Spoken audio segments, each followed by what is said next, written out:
রাতের অন্ধকারের সুযোগ নিয়ে প্রতিবন্ধী মেয়ের উপর হামলে পড়ে প্রতিবেশী ধর্ষক।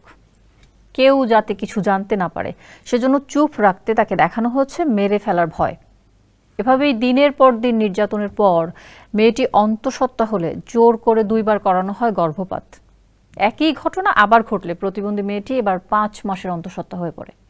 বিষয়টি এলাকায় ছড়িয়ে পড়লে প্রভাবশালীদের মাধ্যমে ঘটনাটি ধামা চাপা দেওয়ার চেষ্টা করা হয়। নারায়ণগঞ্জের সোনারগাঁও থেকে রুবেল মিয়ার প্রতিবেদন, জানাচ্ছেন নুসরাত জাহান কলি।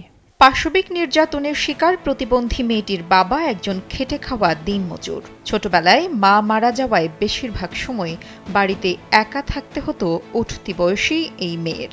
1 মিনিটে নগদ ইসলামিক অ্যাকাউন্ট খুলতে ডায়াল করুন *167#।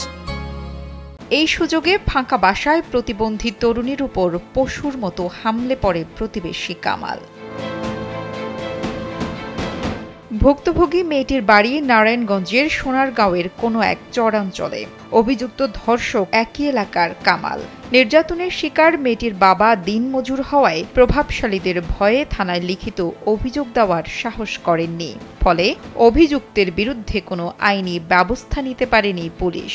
নারী নির্যাতনের ঘটনাটি কেন্দ্র করে একটি বিবাদ সৃষ্টি হয়। এটা আমাদের কানে আসলে আমরা দর্শনের রূপান্তরিত হয়। আমরা এটা সুষ্ঠু বিচারের মাধ্যমে এনে সুষ্ঠু সুন্দর একটা বিচার করে দেওয়ার চেষ্টা করছি। জানা গেছে প্রতিবন্ধী যুবতীর বাবা পেশায় একজন জেলে।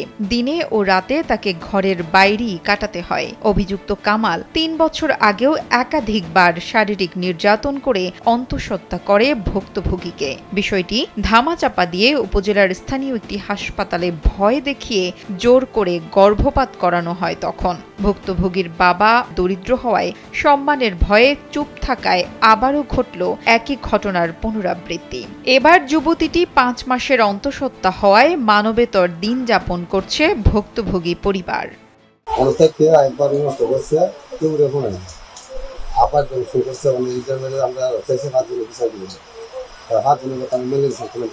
বর্তমানে 5 মাস রানিং 5 মাস চলে।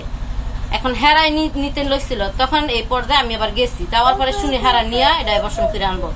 বলতেছি না অ্যাবর্শন করে আনবো, সবাই যেহেতু শুনছে অ্যাবর্শন করে আনছে, হ্যাঁ যেহেতু এরকম করছে ওই তা আমরা নিয়ে আসছি। আনার পরে ভাই সবাই শুনছে জানছে, এখন এটা নিয়ে অনেক বাড়াবাড়ি হইতেছে।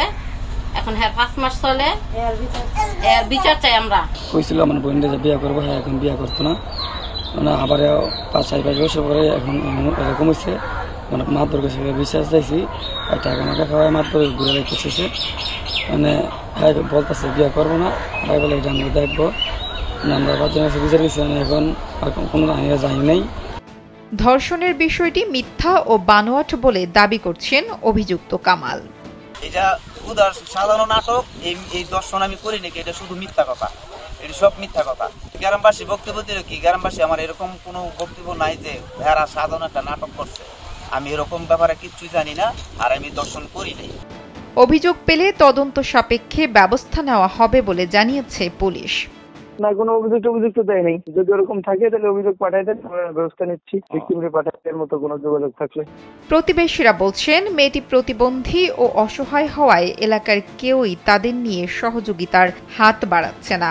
উল্টো অভিযুক্ত ধর্ষক কামালের পক্ষ নিয়ে পরিবারটিকে বিভিন্ন হুমকি ধামকি দেওয়া হচ্ছে। ফলে নিরাপত্তাহীনতায় ভুগছে মেয়েটি ও তার পরিবার। নুসরাত জাহান কলি, কালবেলা।